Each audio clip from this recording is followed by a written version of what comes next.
এটা খতম পরে নামাজের পরে দোয়া করতে পারে, যখন দোয়া করবে নামাজের তখন দোয়া করতে পারে,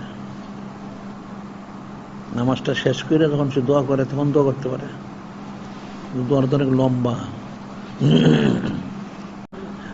হ্যাঁ, দুইটা দোয়া আছে।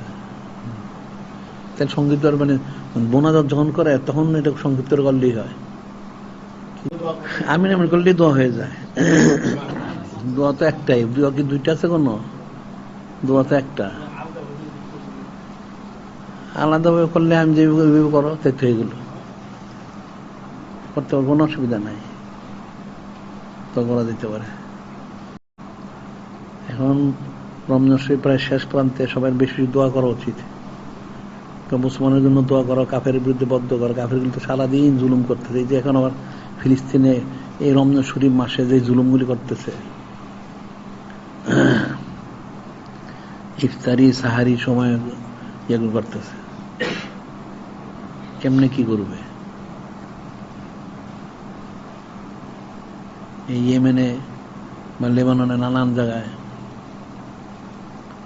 তারপরে মুশরিকটা মুসলমানদের জুলুম করতেছে,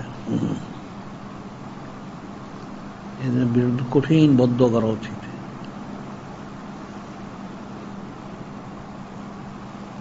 মুসলমান তো দোয়া করতেও জানে না, বদ্ধ করতেও জানে না, তো কেমনে?